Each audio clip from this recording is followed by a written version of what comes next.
Sorry, we're kind of laughing here on the call because the folks in the chat here on Crowdcast gave us the countdown. Yeah. Like I might have been inclined to like start like a couple minutes late, like let the stragglers show up for the stream, but people here were like they were like literally like giving us like the 20 seconds, the 10 seconds and go.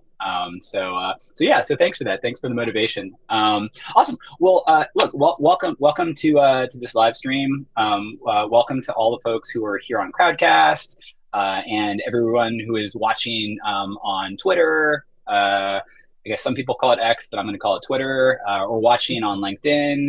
This is being multicast to a bunch of different places because we want to be wherever developers are, and developers are kind of scattered all over the place. So quick agenda. This conversation, and we'd love for this to be a conversation, and I'll talk more about that in a little bit. Is just gonna we're gonna spend some time talking about what is RAG. So this is a little bit of a RAG 101 talk. The if you're a developer and you don't feel like you know what RAG is, or you don't feel super grounded in the topic, this is a fantastic stream for you to participate in. Um, I want to be super clear that you don't need to have any machine learning or data science expertise or knowledge to sort of get value out of this conversation. In fact, we'll sort of learn about this later, but one of the things that's awesome about RAG is that it makes building AI applications accessible to all kinds of developers, all kinds of full stack developers, and it really removes the need to have deep expertise or experience with machine learning or data science. So we're going to talk a little bit about what is RAG. We're going to dive into LLMs, like what it looks like to work programmatically with an LLM without using RAG, and what it looks like to work with an LLM when you do use RAG, and like what's awesome about that. Then we're going to dive into RAG specifically using an open source product called Langflow, which is an awesome tool. It just makes it really fast and easy to build AI applications. And then we're going to turn it over to Q&A. A couple bits of housekeeping for folks that are here on Crowdcast. If you haven't joined us on a Crowdcast live stream, welcome. Thank you for coming. If you've been here before, then this will be old news to you. But you'll notice that in the top right of your screen is a Q&A widget. So as we're going through today's live stream, if you have any questions about what we're talking about or concepts that we're discussing, please ask those questions in that Q&A widget, and we're going to monitor these questions as they come in.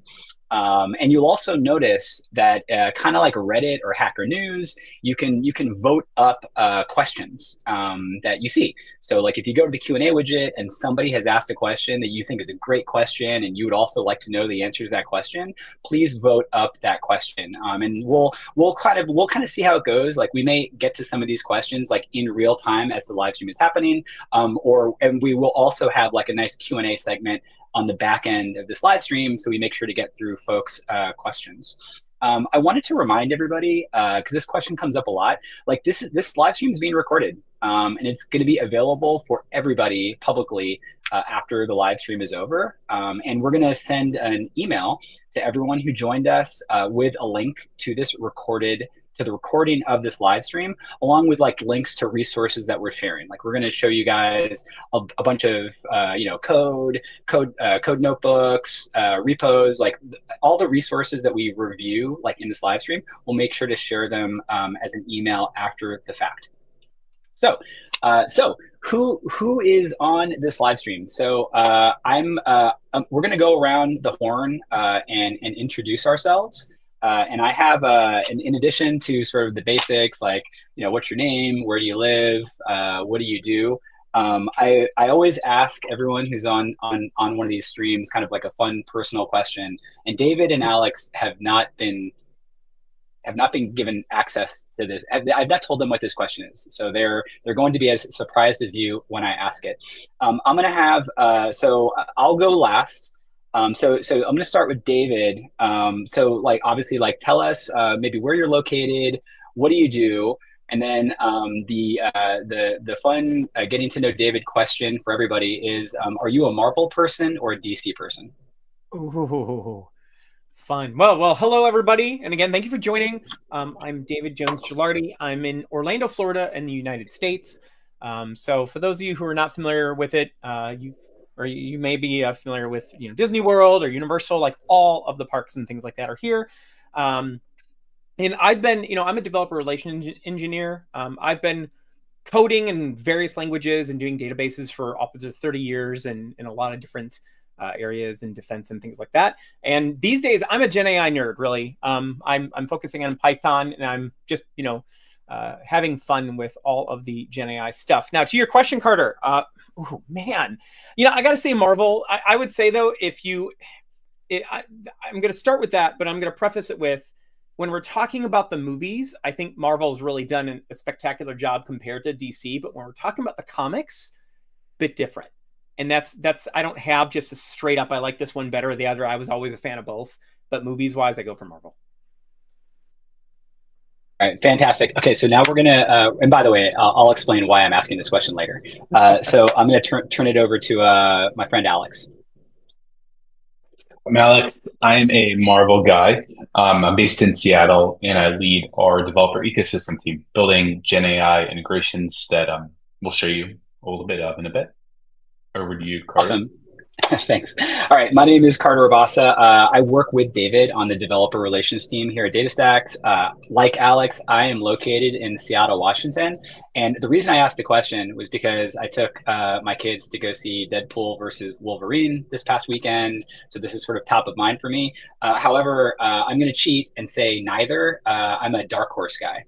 And then that obviously that's a comment about the comics, right? But it also applies to fantastic movies that have been made based on Dark Horse material. So, sorry, trick question. You're both wrong. The answer is Dark Horse. Okay, so hey, thanks for bearing. By the way, and also if you're in the chat, feel free to share where you're dialing in from. It's always just amazing for us to see all the different places that developers live and kind of and sort of dial in from. I'm sorry that I'm using the word dial in, but I'm 46 years old and I remember modems and stuff. All right, so let's dive into it. We've got that was eight minutes of preamble, and we're gonna dive into code super fast. So this is a RAG 101 talk. So the first thing that's worth talking about is what does RAG even mean, right? So RAG is an acronym, and it stands for Retrieval Augmented Generation. We're going to go into more detail about specifically what this means and specifically how does it work. But I'd like to I like to when I try to explain RAG to someone who is unfamiliar with it, the way that I explain it is I go backwards. So I say, because just the words in this acronym are not self-explanatory, right? It doesn't really tell you what's happening, right? The way that I think about it is generation is what you get working with an LLM with no tailoring or no prompt engineering, no nothing. It's kind of a ChatGPT style experience where you simply ask an LLM questions or you ask it to generate something, so it's either generating an answer or generating an image, right? That's what generation means to me. Augmentation is when you're working with an LLM and you're giving it some instructions, right? Like you're actually, and this is sort of like this prompt engineering universe that a lot of people live in, right? Where you're giving it some instructions, you're telling it like what its job is, what the boundaries are, how it should respond, how it should not respond. That is generally how I think of augmentation. And retrieval is basically both of those two things, but where you're actually fetching context and fetching data from some other place. So the augmentation you can think of as static. If you're building an app, like the augmentation could live statically like in your source code, but the retrieval is like, no, like we're getting information, context from somewhere else, perhaps a database, perhaps some other sources.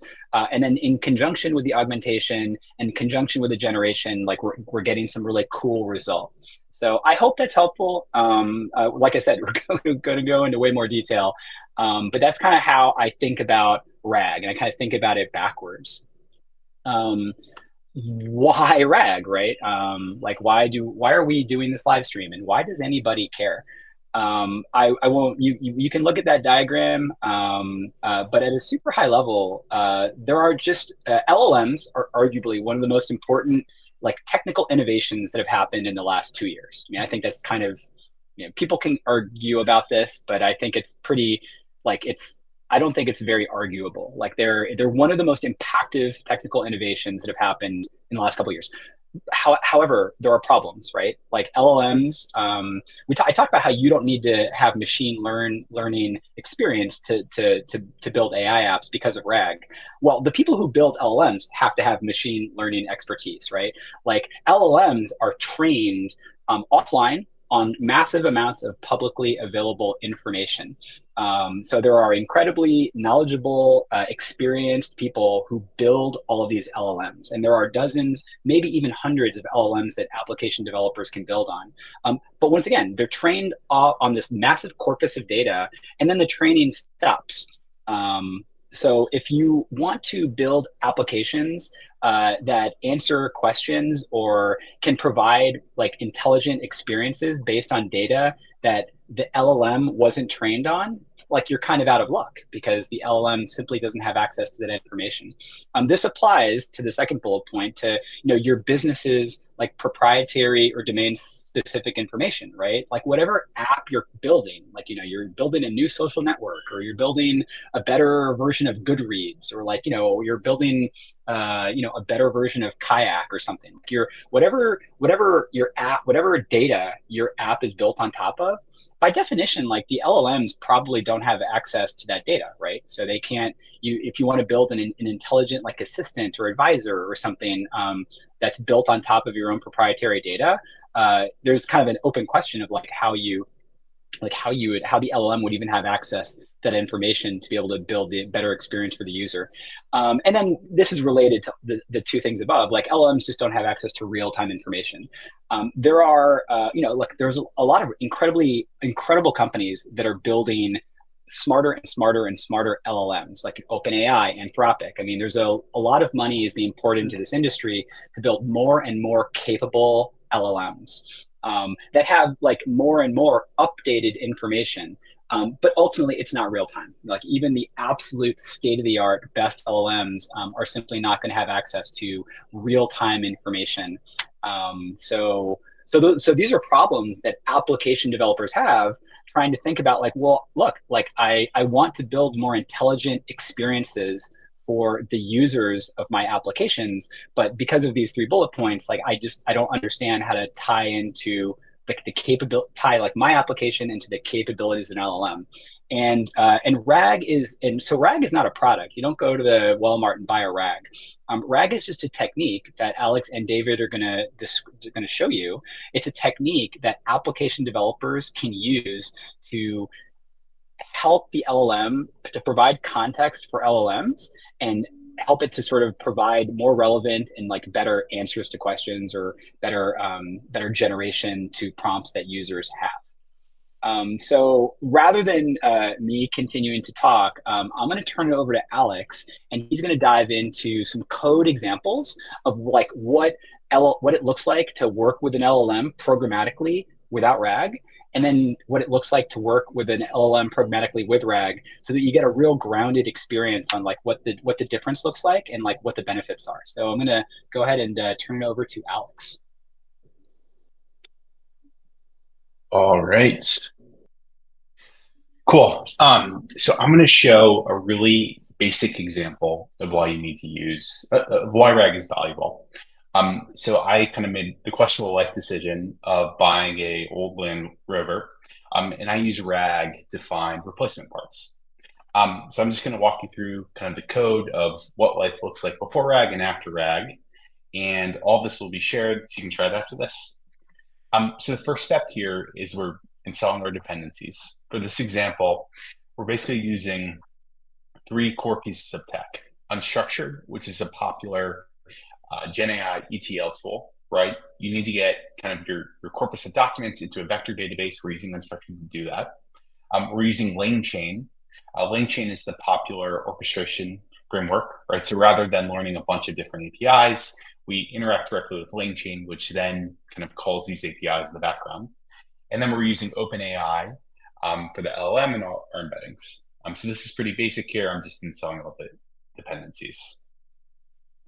And here is just a really basic example of what life looks like when you ask the LLM a question without using RAG, right? So at the top, I'm setting up OpenAI, right? I'm plugging in my key, I'm plugging in the model, and I'm just asking OpenAI a really basic automotive question about my car, right? What's the parts number for the tray on top of the dashboard? And you can see right here, the answer doesn't make any sense, right? To provide the correct part number. Alex, can you zoom in a little bit? Can you make it bigger? Thank you. There we go. Is that better? Cool. To provide the correct part number, I'll need more information about your vehicle, right? Such as make, model, all that. And that makes sense, right? Because this is just the equivalent of plugging in a question into ChatGPT. ChatGPT knows nothing about you, right? So it's unable to answer very specific questions.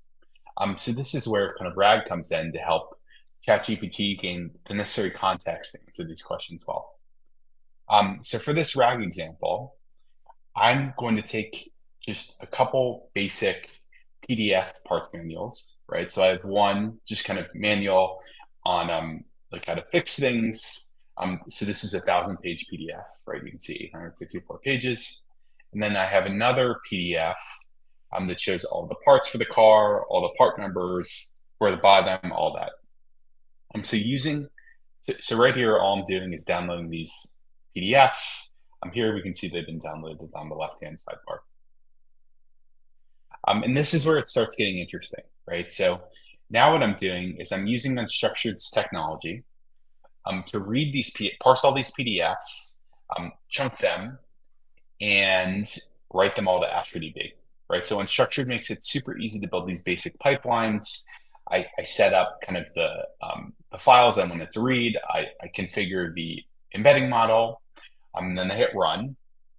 And a couple minutes later, unstructured has parsed all these documents and written them to AstroDB. So here you can see, now I'm on kind of the AstroDB dashboard. I can scroll down and I can see that unstructured has read all these PDFs, broken all the text into chunks, and written them all to the vector database, right? So I can see something here about removing clips. Here's something about the front axle, but all of this content from these PDFs that I just showed has been read from unstructured and written to the database. This is what we refer to as the data ingestion step in Carter's diagram before, right? In order to do RAG, you somehow need all your documents to be in a vector database like AstroDB. So now that we've done that, here's where it gets super interesting. So here I'm doing some basic configuration of LangChain. I'm setting up the vector store, I'm setting up the embedding model, and I'm doing a basic similarity search, right, in these two lines of code. So I want to take the question, I want to search in my vector store for documents related to that question. And now I'm going to ask the LLM I'm going to enter the same exact prompt, but this time I'm going to include the relevant vector store results. And here, now you can see we get a super accurate answer, right? So the LLM is able to find the exact part number right here and give like a really accurate response. So if I plug that in right here, you can see that it's found this coin tray, right? So previously without RAG, that would mean, scrolling through an 800-page PDF. So you could really see how this could be just like a super efficient way to read your business's PDF or other type of content. Cool. And I will hand it over to David to walk through the next example. Alrighty, let me go ahead and share my screen. And then while David is doing that, we had a couple of great questions come up in the chat.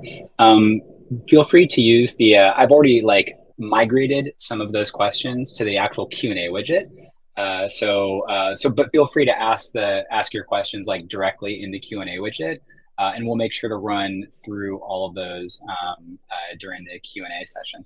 Thanks for the feedback about making things bigger. Hopefully, folks were able to kind of like follow along with Alex after he upsized a little bit, and then I made David promise to like zoom in as he's sort of. Oh yeah, I'll zoom. Don't you worry.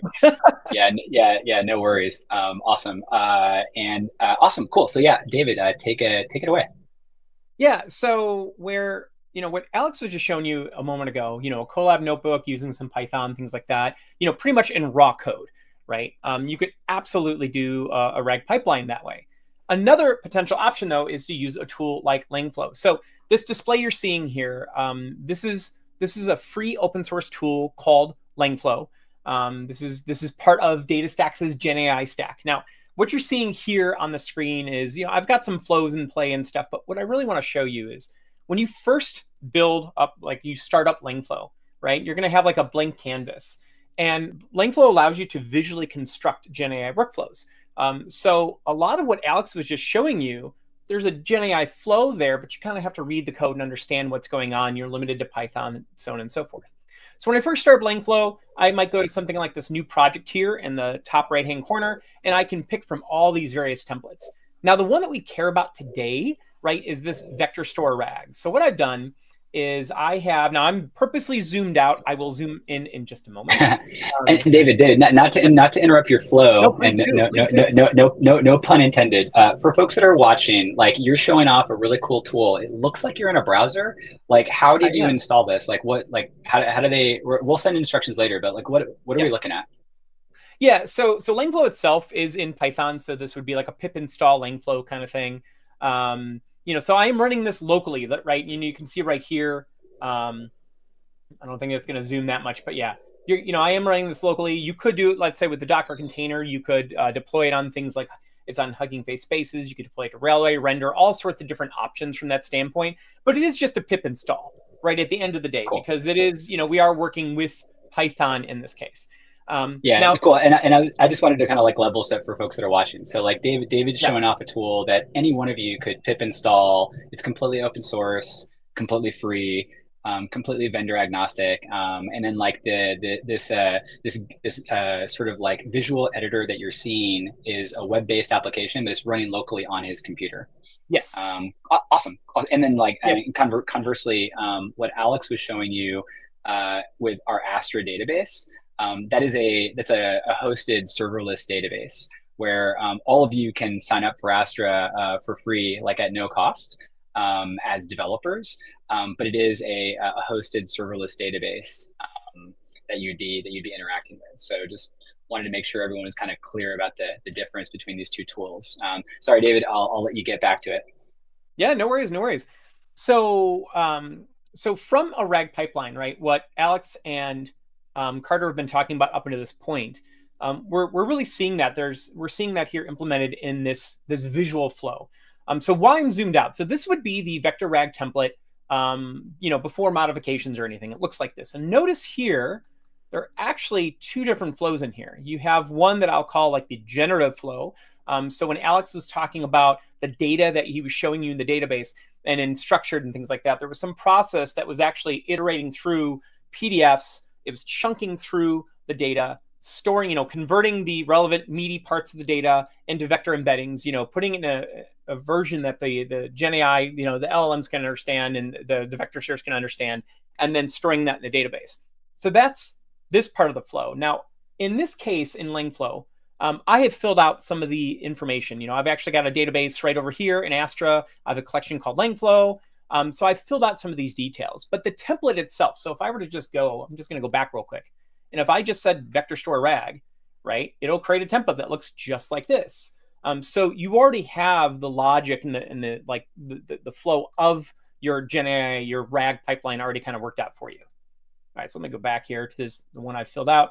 And then the top portion here is really the query portion, right? So this is the part where We will take whatever query that we have. And I'm gonna step through all these, by the way, in a second. I'm not gonna just force you all to just understand exactly what's going on.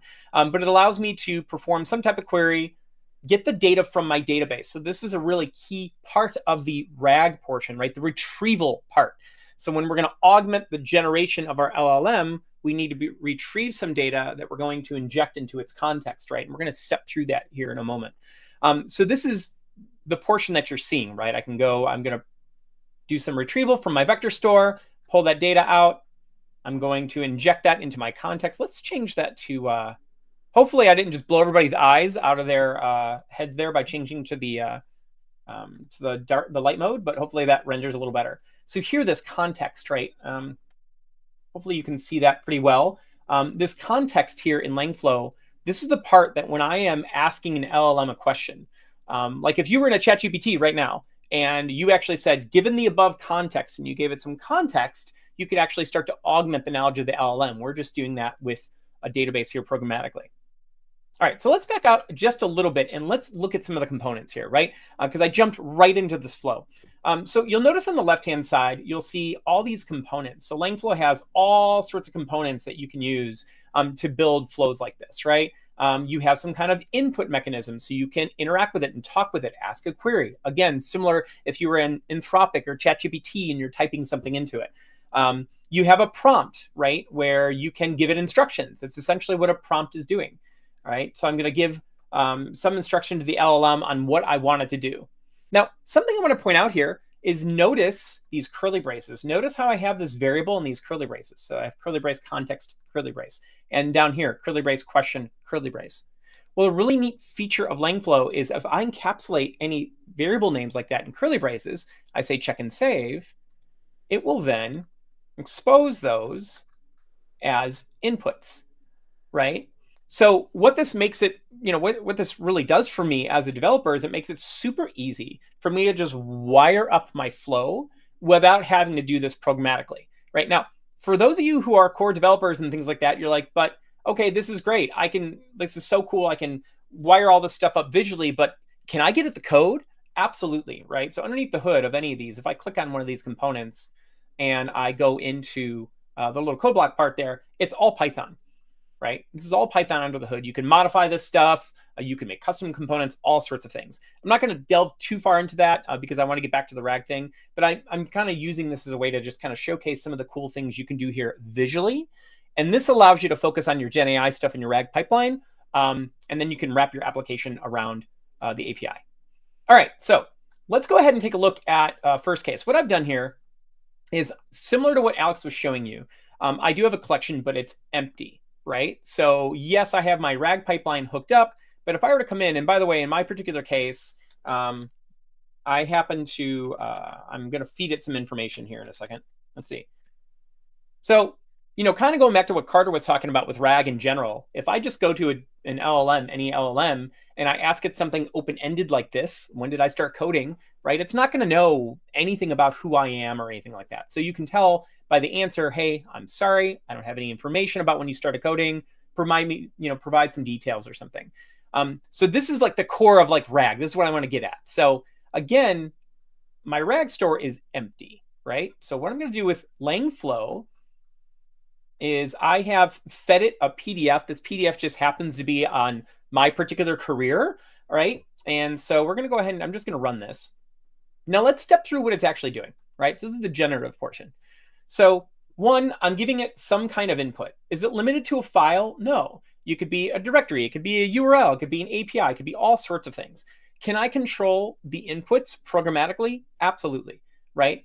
So with the API that's available, you can modify these types of inputs. You're not like limited to a single file or something. But for this case, visually, I've just fed it this PDF.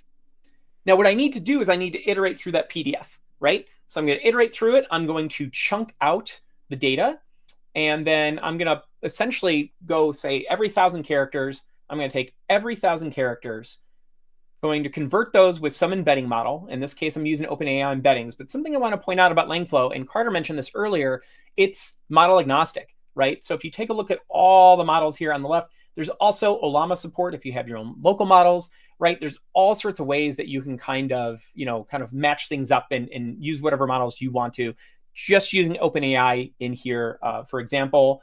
Same thing on the embedding end, right? You'll see there's all sorts of options there. And what's cool is if I want to bring something else in, let's say maybe I wanted to use Mistral or something, I could just drag that over and hook that up, get my key, and go on. All right, so great. So we've iterated through the data that's in the PDF. We're using the OpenAI embedding, text embedding 3 small model, right? And then we're going to store that data in our vector database. And again, Langflow is pretty agnostic when it comes to vector stores, but in this case today we're using AstroDB. So here's what I want to show you. Remember a moment ago, we had an empty collection, right? So what I did is, now if Langflow notices, by the way, that you don't have a collection, at least for AstroDB, it'll auto-generate it, but I already had it there. Remember before this was empty, but now I have the data, right? So what's super cool about this is not only do I have the data that I chunked through, but then it's also generating those vector embeddings, the relevant vector embeddings for the data that we chunked. By the way, just let me know, or how's the visibility on this? You guys all able to see this okay? It's okay. I mean, you can. People always love it when you make it slightly bigger. But I think people are getting the gist of things for the most part. And for folks who when especially when Alex was going through his code notebook example, like I'll just remind everybody, like, don't worry, we're going to share the links to the code notebooks. So Don't worry about trying to copy the code like from a blurry video. Like we'll have the actual code itself shared out after the live stream. Awesome. Okay, so I ran, again, I'm doing this all within Langflow. Notice that I'm not actually having to touch any code to do this. This is like the main benefit, right, of using something like Langflow. It allows me to visually build and execute on my GenAI workflows, and in this case, it's a RAG pipeline. So great. So now I've got some data. You can see that the data that we chunked through, right, each one of these chunks of text has been converted into a vector embedding using the text embedding 3 small. That's what we're seeing here in the database. This is the vector coming out of each one of those chunks.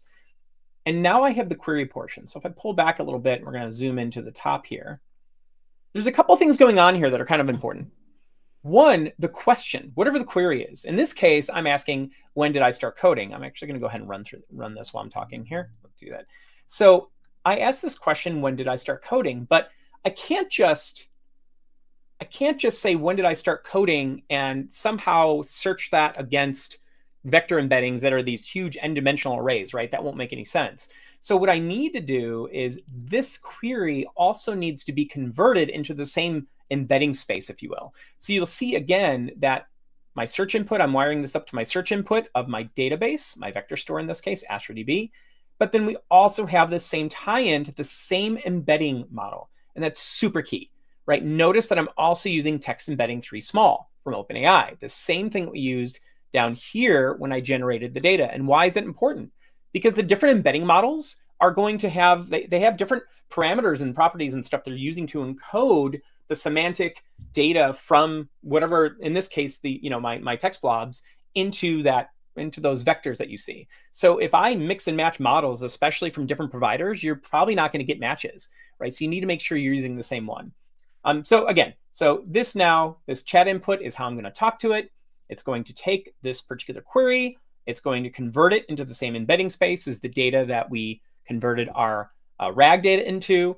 It's then going to perform a search, right? So here's what's super cool. Remember a moment ago, if I look back at my database, it's not a ton of data in this example, but we do have essentially three chunks of data. Now, I just did a query, when did I start coding? And I did it against the database, but notice it returned one of them, right? So this is actually super cool. And for my particular question, when did I start coding? There are some key things that it was able to pull out. Things like I was around 8 years old, started on a Commodore 64. So the vector search was able, using this essentially this semantic comparison, right? It was able to pull out the relevant results. Somebody asked the question earlier, like, what are some of the benefits of RAG and things like that? Like, well, one of the things, imagine that you have thousands of documents or millions of documents or something like that. It is a lot more cost effective and efficient to go ahead and use something like a vector store to pull out the relevant results and then just put those relevant results into your context. And that's what we're going to do here in a moment. So great, we get a result. Now I just, in this case, if you notice, I have a file path and a text. All I really want is this text. That's what I want to put into my LLM. So I'm going to use this parse data component to pull out the text that you see here. Then here's the real fun one, right? I'm going to take that result from my vector store. I'm going to, again, wiring it right up. Remember those curly braces that I was talking about earlier? We just wire up the output into the context. And now check out what happened. So this is the same prompt we had earlier, but now it's got the context that's been programmatically added to the prompt, right? Along with our question. So yes, this is being done visually, but again, underneath the hood, it's all Python. You have access to this from your application, right? So it is allowing us to build this as we go along. So then when we give the prompt to the LLM, it now has all the information, right? Now, if I come back to the playground, you can see that when I ran that before, it asked the question again, but now instead of saying, hey, I don't know who you are, or I don't have any information about this, it now says, hey, you started coding games on your Commodore 64 when you were around 8, which is correct, right? It was able to pull that information out of the data that I sent into it. Okay, so I keep talking, by the way, about wrapping your application around this and such like that. So yes, this is implemented in Python. Again, there's code under the hood, but you're not limited to Python at all. And I think this is another really powerful thing about Langflow. So whether you're using JavaScript, or if you're using Java, or PHP, or whatever, you have all sorts of options here. One, you can treat this as a pure API server, right? You can just call your API endpoint wherever you have Langflow deployed. You can modify the inputs and outputs and that kind of deal. So you can say, obviously programmatically give it different questions, or you can do a lot more complex examples than this. There is a full, if you really want to, I actually find that when I use Langflow for development, I really like using this kind of flow visually in my testing while I'm iterating, because I can come over here if I wanted to. I could say, something, maybe I want to experiment with Anthropic or something like that, right? I can come in here and I can say, all right, well, I'm going to experiment with Anthropic. I'm going to go ahead and I'm going to wire that up. I'm going to put a new chat output, and I can just do that on the fly, right? So it allows me a lot of flexibility when I'm iterating and going through my code. And then, both Python and JavaScript have, kind of more capable API code that you can put in. But there's a really interesting capability with Python, which is this right here, this from Langflow load import, that allows you to just import a JSON blob. So any one of these flows, you can export as a JSON blob. And why is that important? Because now, if I want to, I can detach the whole of this logic and embed it directly into my Python app, and I don't need to run this as an API server, right? So it's like a super cool piece of functionality. I've had a lot of people in the past be like, hey, can I just get all the code? Can you give me the code or something like that?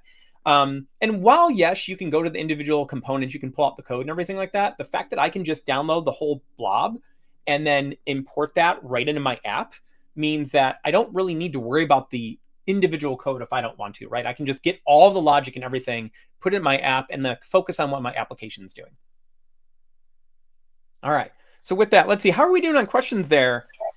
We've got a ton of questions. I think, if you're ready, I think we should transition over to Q&A, because we got a ton of great questions. Let's do it. Yeah. Okay, awesome. So thanks for providing that run through. Feel free to stop sharing your screen, and we can kind of get everyone. All right, let's get everyone back on stage. Let's see. And by the way, I already see a really good question there at the bottom, but I'll let you do your thing.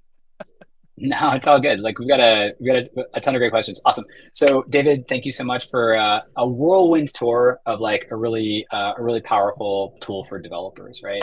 There's a ton of questions already about Langflow that we can start to get into. But we're gonna use the remainder of our time to get through your questions. So feel free to keep adding questions to the Q&A widget, and we're gonna start going through these. The first one that I want to tackle is a really important one, right? Why RAG and not fine tuning? It comes up all the time. And it's whether you know what fine tuning is, or whether it's just this word that you've heard, buzzword that you've sort of read on the internet. Basically, fine tuning is the kind of thing that you do if you actually have like machine learning engineering expertise, right? Like if you're a machine learning engineer or you work on a machine learning engineering team, yeah, like you might have the skill set and the desire and the inclination to either build your own LLM or to take an LLM and to fine tune it. For folks who don't know what I'm talking about, the simplest explanation is like fine tuning is taking an LLM and then sort of tuning it to provide like optimizations around the kinds of questions that you want to be able to answer for the app that you are building. The simplest thing that I can say is that RAG is a fantastic technique and tool for developers that don't have machine learning expertise or don't want to take the time, because fine tuning is a very incredibly like labor, capital, time intensive process. Like you could spend weeks or months fine tuning a model based on whatever your domain information is. RAG is something that any full stack web developer can implement in like a day or a weekend, at least like as a prototype, right? There's always a little bit more work that is required to ship something to production, but that's probably arguably one of the main benefits of RAG. It doesn't require that kind of domain expertise. It's very fast to implement and it's very low cost to implement. Alex or David, do you have any other anything you want to kind of add on there? No, agreed on the cost comment, right? It's significantly less expensive to play around with RAG than fine tuning. So definitely plus one on that point. Yeah. Yeah, I mean, there are use cases where fine tuning is the correct decision, but like all engineering decisions, it's just about trade-offs. It's like, how fast are you trying to come to market? What technical expertise do you have at your company? Like, what are you trying to achieve? Like, how much are you willing to spend? Those kinds of things. David, you said that you kind of identified a question immediately that you wanted to dive into. Which one was that? Oh yeah, it is. Delante Lee Best said, "Wow, can you experiment with multiple GPTs at the same time?" Yes, absolutely. In Langflow, as a matter of fact, I have a totally separate app from what we're talking about here that does real-time language translation, and it has 4 different LLMs being used because, and that wasn't just like a showcase thing. That was actually for what I was doing in that particular app. Different LLMs are actually really good at different things. Some are great at language translation. Some are great at code. Some are great. It depends. So yes, that's actually, I think, one of my favorite features of Langflow is the ability to just very quickly, you can just drag and drop them. You go get a key from the provider, pop in your key, and wire it up, right? And you're done in 30 seconds or something. One thing I wanted to add very briefly, a question came up. I don't know if it's if it's in this list or not. Right? Someone just asked, like very plainly, like why would I use this instead of LangChain? I think one of the ways that I think about it, like much of Langflow is built on top of LangChain. Like if you're comfortable with LangChain, if you're familiar with LangChain, like I think that you'll be really comfortable and familiar with using Langflow. Because a lot of what Langflow is sort of this GUI built on top of these LangChain components and primitives. One of the reasons you might do it though is that LangChain is a pretty vast, like people call it a Swiss Army knife. Like there are like just thousands of different like LangChain methods. Langflow is highly curated, right? So like Langflow is a subset of like the universe of functionality that LangChain has.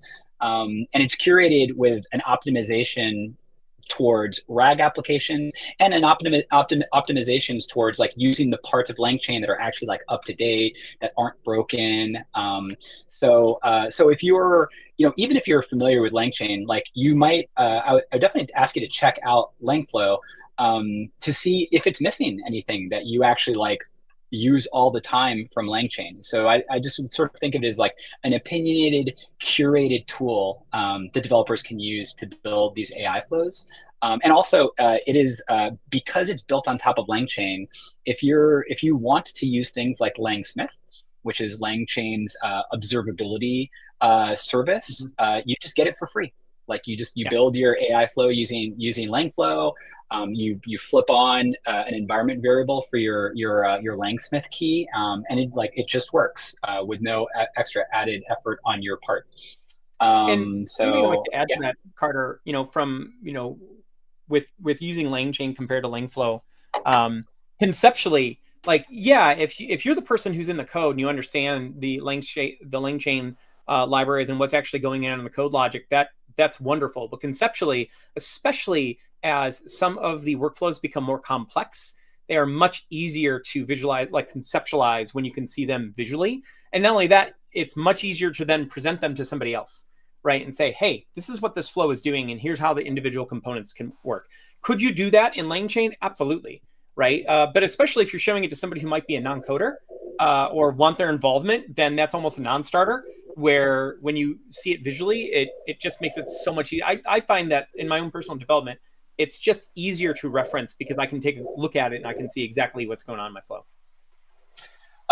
Next, we're gonna fire through these because there's so many really great ones. I was actually hoping Alex could maybe take a stab at this one. It's a really reasonable question where the developer is like, look, like I want to do RAG, I want to do vector search, but I have other like criteria or like other attributes that like I want to factor into how these things are sorted, or how I build the query. Like Alex, do you have any thoughts for like what they could do? This is this concept of like hybrid search, right? Where you're doing a vector search and you're also filtering on certain columns. So maybe if you're a grocery store, right? Like in your database table, you'd have your vector embeddings, then maybe like, produce and chips. And there's this concept of hybrid search where you could essentially like filter to only search, your produce items and then kind of look for, and then do the similarity search. So that would be my recommendation, and that's fully supported in AstroDB. Yeah. Yeah, I think look, developers have a lot of choice when it comes to vector databases and vector search. We don't have time to go into all of it. The two broad categories of like databases you're going to hear about are pretty much like vector only databases that just they store vectors and they do vector search, and that's pretty much what they're built and optimized for.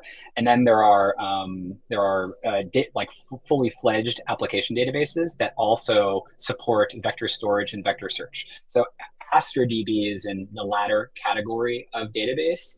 And as a developer, what that buys you is the ability to do what Alex said, which is basically hybrid search. So you can think of it as you're executing this filter, you're executing this sort, you're returning documents and you're sorting them, but you can sort by multiple fields. One of those fields could be the vector field, the vector similarity field, but then the other could be these other attributes that you want to sort on or that you want to filter for. And that's something that Astro makes it really easy to execute that kind of hybrid search. So that's one way that you could do that. All right, David, a question for you about chunking. This comes up all the time. This is for Alex and David, right? I mean, like, yeah. How should develop, like, once again, this is a RAG 101 talk, like we don't need to go into crazy depths of detail, but just like really high level, like how should an application developer think about what their options are for chunking, or like just stuff that they should consider when they're chunking in order to sort of improve the results of their application? Yeah, I've got a couple things to say about that. One, if you're talking about just pure chunking, part of that is going to be dependent on the embedding model that you're using. So I would look at that, right? There's going to be slight differences between if you're using like NVIDIA's NeMo compared to OpenAI's text embedding models or Mistral or whatever, right? So it does take sometimes a little bit of research on the individual models, and honestly, you should experiment with them anyway and kind of see what works for you. But you'll find that for each of the individual models, they will have slightly different chunking strategies. But the other thing, and I see Alex, you also posted the link. I'll say something real quick. The other thing is there are whole different methodologies. Like there's something called Colbert, where it's a completely different way of doing it. It's not just grabbing, like in the example that I showed, it was just kind of doing this generic, I'm going to grab 1,000 characters, right? And it doesn't matter what's in the text. It doesn't matter if it's semantically similar or anything. I'm just going to grab, 1,000 characters and I'm going to chunk on it. Colbert is a different method that is actually a bit smarter when it comes to context. And it doesn't actually do chunking in the same way at all. It actually is based off of tokens. And you're saying, hey, I'm going to grab a set of tokens but then I'm going to get information about the surrounding tokens. I'm going to vectorize that with a smaller, essentially smaller dimension amount, like 128. But then I'm also going to set up something that allows me to slide and like kind of overlap data on purpose. It's actually very good for maintaining context and everything. So it's a totally different strategy than just straight up chunking.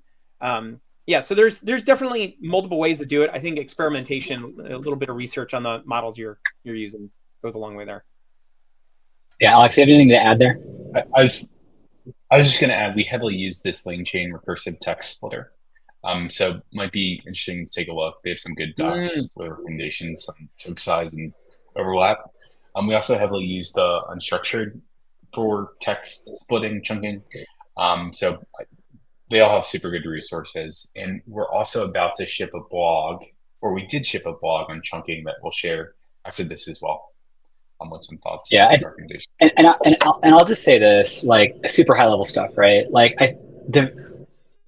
all developers, application developers that are starting to get into generative AI and RAG, like you might find this frustrating, but the amount of time you spend writing code is going to be a lot less than the amount of time you spend like experimenting with these different things. Right? Yes. David talked about swapping in and out LLMs. Yes. We just talked about like different chunking strategies and try this.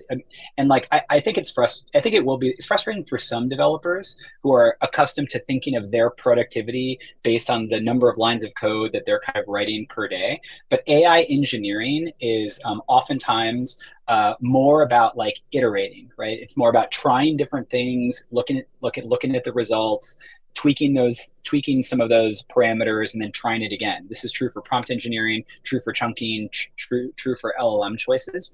And frankly, I think it's overall a good thing, right? I mean, like, it's definitely less about like writing code and more about like understanding how to like integrate these different tools and optimize the results for developers.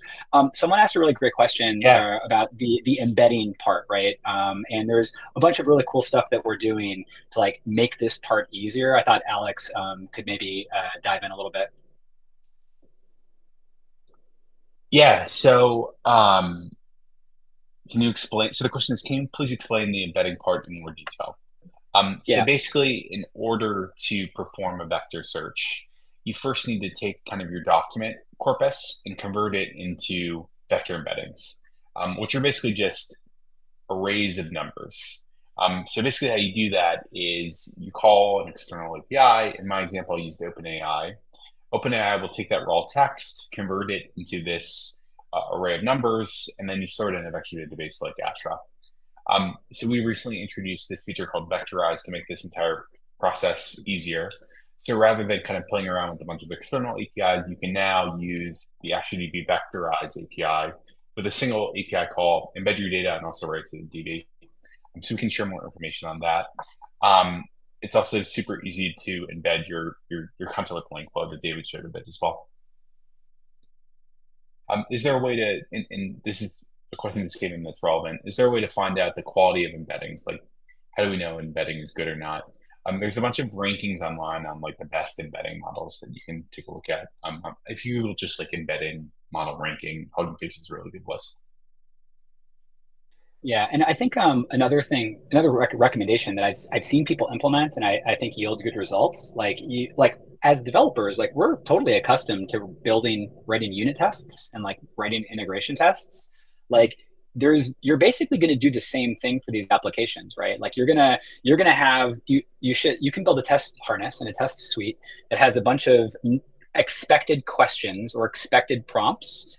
And then you can run those prompts through your application, and you can actually use an LLM, and you can have like an expected output, and you can actually use LLMs to compare the actual output to the expected output. So even if it isn't character, that's cool. Even if it isn't even if it isn't character for character identical, like you can ask the LLM, like, hey, like is this like 90% similar, right? And I've seen people do that. And you're going to want to do that because once again, like, think, why do we have unit tests? Like, right, we have unit tests because like you're constantly iterating on your application, making changes. And you have to have confidence that when you make changes before you ship the changes to production, you haven't created a regression or broken everything.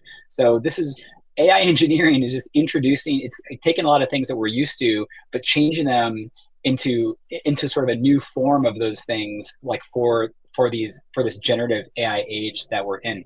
I wanted to get to this Yeah. question because it's sorry, because we're running low on time. Because I think this is important, right? Like this person's asking, like, hey, like, how do we think about, the R part of things? Like, how do we think about, leaking confidential information to LLMs? Very quick comment from me. There are two kinds of LLMs that you can use. There are open source LLMs and there are sort of closed source, like, service LLMs. Think of OpenAI as like an example of that, right? If you're using an open source LLM, you don't need to worry about your data or your company's data or your customers' data being leaked to anywhere, right? And that might be a consideration that you make when you're trying to decide what LLM to use. But conversely, like if you want to use a service-based LLM, you simply, like every other API or every other service or every other database that you might think of using for sensitive customer information, you're going to have to pay attention to the sort of the terms of use and the terms of service, right? So in the same way that you might ask the question, like, where can I store sensitive and customer data, like ask those exact same questions in terms of the LLM services that you might use. So for instance, Astra, Alex, did you talk about Vectorize as part of Astra yet? Yeah. Awesome. So as Alex mentioned, like, we natively support a bunch of providers and embedding models in Astra DB. And we support both OpenAI and Azure OpenAI. So for developers that build as part of Microsoft and Azure's ecosystem and sort of have a preference for storing data and using APIs that are part of that ecosystem, like we support Azure OpenAI. But that's something that you would just sort of need to pay attention to as you're building these applications. Cool. So we're running low on time. I wanted to kind of maybe close with this, right? And I'll pop this up, right? Because I'm sorry we can't get to everything, but these questions have been awesome, right? And I think this is a good one to close with, right? Like, and I'll pose it to both David and Alex, right? Like, what's like the one or two sentence like explanation or just analogy that like you could use to explain RAG to, I don't know, people always use the stereotype of like your mom, but I think that's kind of like, let's not be mean to moms in the world, right? Maybe your kid, right? Like, like what is, like, how would you sort of describe it? I'll go first, right? I don't know if this is the best analogy, right? But there's our chief product officer here at DataStax. He has to do a lot of he has to have a lot of meetings and do a lot of interviews with like analysts and journalists. And there's sort of a game that gets played where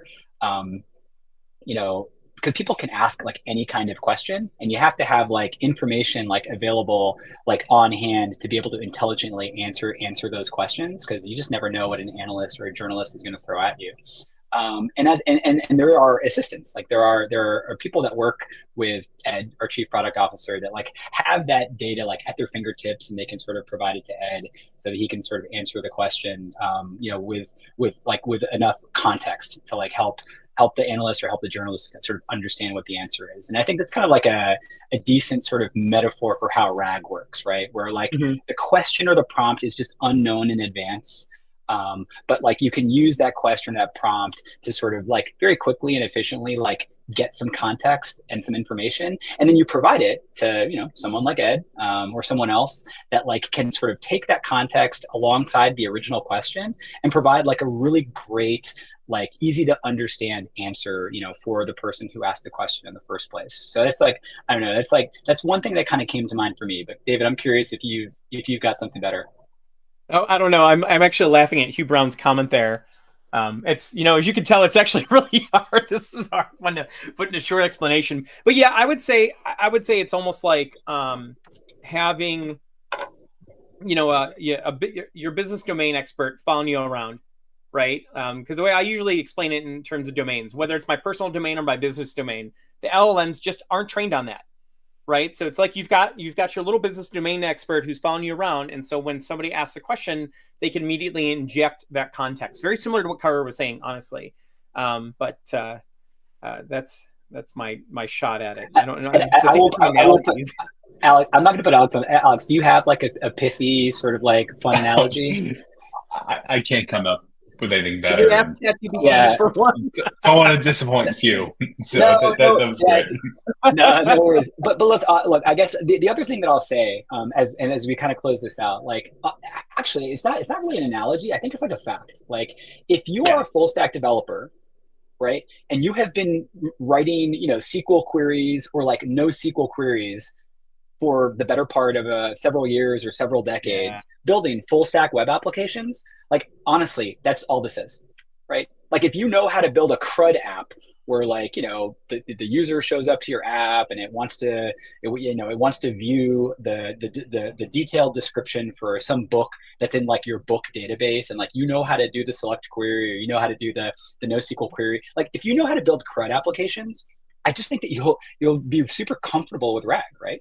Because that's what it is, right? Like RAG is just sort of like the nuanced difference is that like when you build these CRUD applications, usually you have these like fixed properties or fixed columns, and you're kind of composing a SQL query with a where clause, right? Select from books where ID equals X, right? So that's what CRUD applications are. And really just RAG applications are like this really slight nuance where it's like, hey, like get all the documents like where the question matches the vector, right? But like conceptually, like that's really what you're doing. And then there's a little bit of detail on the other end. But I think if you're a full stack application developer and you're comfortable with CRUD, I think you'll be really comfortable with RAG. You'll certainly be more comfortable with RAG than you would be with fine tuning or some of the other techniques that require like radically different like domain expertise and knowledge. Okay, well, we're 2 minutes over. I do think I have a concise one. It's having a natural conversation with your data, right? Like, because everything you were just talking about, like for decades, we've had to, learn how to write SQL or do keywords or find all these different ways we can get at the data. But now you can literally just have a natural conversation with your data. That's my take now. I think that's awesome, and that's a perfect way to end it. So we're a couple minutes over, but thanks for sticking around, everybody. This is super fun. We're going to do a lot more of these things. Thanks for all the awesome questions. Thank you so much to David, and thank you so much to Alex for joining us. Once again, this is all being recorded. We're going to post it. It'll be online. It'll be available immediately after this is over. You can share it with your friends and colleagues. And we'll hopefully we'll see you all soon for our next stream. So until then, take care, everybody. See you later. Thank y'all. See ya.